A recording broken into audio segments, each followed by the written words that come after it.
Hello everyone, Assalamu alaikum. Welcome to my new channel, Dark Horse Finance. Trading অনেক easy যদি আপনার এই নলেজগুলো জানা থাকে। অনেক বিগিনার ট্রেডার প্রপার নলেজ ছাড়া শুধু ডিসিপ্লিন ভেঙে ফরেস্টকে জোয়া বানিয়ে ফেলেছে, আর রেজাল্ট শুধুই লস। প্রত্যেকটা বিগিনার ট্রেডারের কথা ভেবে আমি এই ভিডিওটা মেক করেছি science of forex. Forex science ম্যাপের থার্ড পার্ট হলো statistical science. Three different type of part নিয়ে এই স্ট্যাটিস্টিক্যাল সায়েন্স তৈরি: back testing and data analysis, weighted distribution, news impact analysis. Back testing and data analysis আপনার strategy আসলেই কাজ করে কিনা তা জানার একটাই উপায়, পাস্ট ডাটা দিয়ে টেস্ট করা। এটাই হলো ব্যাক টেস্টিং, যেখানে আপনি পাস্ট থেকে শিখেন কোন স্ট্র্যাটেজি কনসিস্টেন্ট আর কোনটা কেবল ভাগ্য। চলেন ব্যাক টেস্টিংয়ের একটা এক্সাম্পল দেখা যায়। সেম স্ট্র্যাটেজি মার্কেটে বারবার দেখা যায়। মার্কেটে আমি সেম স্ট্র্যাটেজি অনেকবার দেখেছি, শুধু কিছু মডিফাইড থাকে। এই মডিফাইড চেঞ্জগুলো আমাদেরকে নিজেদেরকে বের করতে হবে।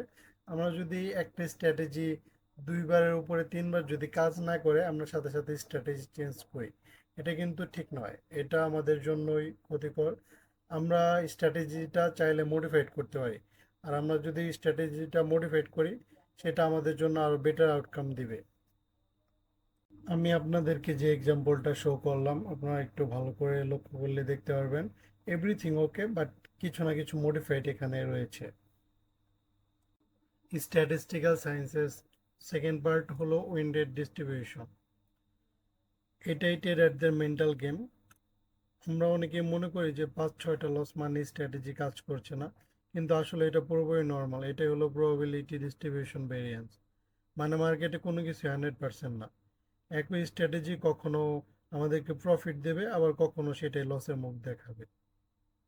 কিন্তু যারা স্মার্ট ট্রেডার তারা স্ট্র্যাটেজি কখনোই চেঞ্জ করে না, তারা ব্যাক টেস্টিং করে স্ট্র্যাটেজিটাকে মডিফাইড করার চেষ্টা করে।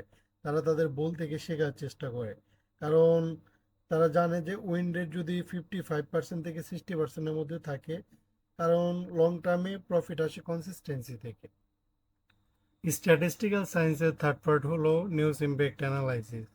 নিউজ ইম্প্যাক্ট অ্যানালাইসিস মার্কেটে হিডেন শকওয়েভ। প্রতিটা মাসে বড় বড় নিউজ আসে, যেমন এনএপি, সিপিআই, এগুলো মার্কেটের সবচেয়ে বড় এনার্জি ব্লাস্ট। কিন্তু মনে রাখবেন, প্রফেশনাল ট্রেডার কখনোই নিউজের সময় ট্রেড করে না। তারা অপেক্ষা করে 20-30 মিনিট সব কিছু সেটেল হওয়ার পরে, যখন মার্কেট ক্ল্যাম বা ডিরেকশনাল, তখনই স্মার্ট এন্ট্রি হয়। আপনারা চাইলে ফরেক্স ফ্যাক্টরি নিউজ অ্যানালাইসিস করার জন্য এটাকে ইউজ করতে পারেন। এখানে অ্যাকচুয়াল ভার্সেস ফরকাস্ট ডাটা দেখে বুঝবেন মার্কেটের সম্ভাব্য ডিরেকশন কি হতে পারে, কারণ নিউজ শুধু প্রাইস বাড়ায় না, সেন্টিমেন্টও পরিবর্তন। এই পার্ট বুঝে ফেললে আপনি হবেন সেই ট্রেডার যে মার্কেটে মুভের আগেই জানবে ক্যান মুভ হবে। মার্কেটে তিন ধরনের নিউজের ইম্প্যাক্ট হয়: হাই, মিডিয়াম এবং লো।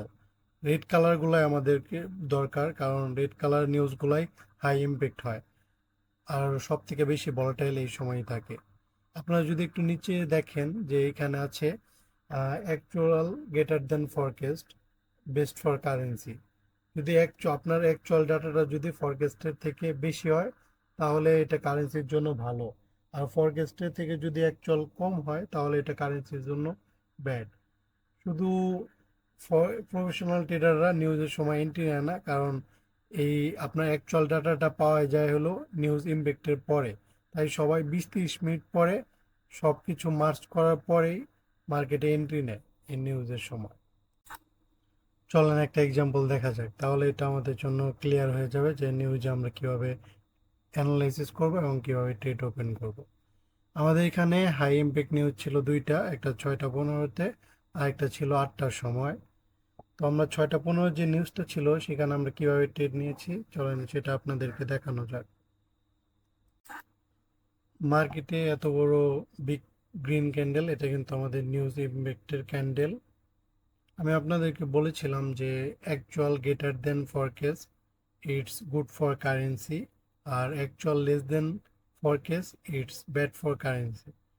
আমাদের ফরকাস্টের ডাটা থেকে অ্যাকচুয়াল ডাটাটা কম ছিল, যার কারণে আমাদেরকে ডাউনের অপরচুনিটি খুঁজতে হবে। আর আমরা আপনাদেরকে ফার্স্টে শিখিয়েছি যে মার্কেট যখন কনসোলিডেট করে তখন এনার্জি বিল্ড আপ হয়।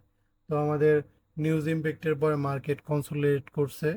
কনসোলিডেট করার পরে মার্কেট কি করবে, এনার্জি বিল্ড আপের পরে কিন্তু মার্কেট যে কোনো একদিকে সুইপ করবে। যেহেতু আমরা ডাউনের জন্য ট্রেড অপরচুনিটি খুঁজছি, তো আমরা ওয়েট করার পরে আমরা এই যে মার্কেটে এই যে ডাউনের যে সুইপ ক্যান্ডেলটা এটা আমরা পাই, যার কারণে আমাদের আরেকটু কনফার্মেশন হয়ে যায়। কনফার্মেশনের পরে আরেকটা রেড ক্যান্ডেল যেটা আমাদেরকে আরেকটা কনফার্মেশন দিয়ে দেয়। তাহলে আমরা একসাথে কয়টা কনফার্মেশন পেলাম? নিউজের confirmation, actual less than forecast, it's bad for currency, আর কনসোলিডেট যেটা মার্কেটে এনার্জি বিল্ড আপ হয়েছে, তারপরে লিকুইডিটি সুইপ, যার কারণে আমরা একদম শিওর হয়ে গেছি যে মার্কেট আমাদের এখন ডাউনই যাবে। তো আমাদের টার্গেট থাকবে যে নিউজের যে ক্যান্ডেলটা ছিল সেটা লাস্ট পর্যন্ত, আর আমাদের স্টপ লস থাকবে প্রিভিয়াস সুইং এর একটু উপরে রাখাটা আমার মনে হয় বেটার। কারণ মার্কেট যদি নেক্সট টাইম আবার মুভ করে তো আমাদের প্রিভিয়াস সুইং এর হাইটাকে সুইপ করার চেষ্টা করবে। তো আমি আশা করি আমি সবাইকে খুব সহজ করে বোঝাতে পেরেছি। আসলে এর থেকে সহজ করে বোঝানোর ক্ষমতা আমার নেই। ধন্যবাদ সবাইকে, দেখা হবে নিউ টপিকে, নিউ ভিডিওতে।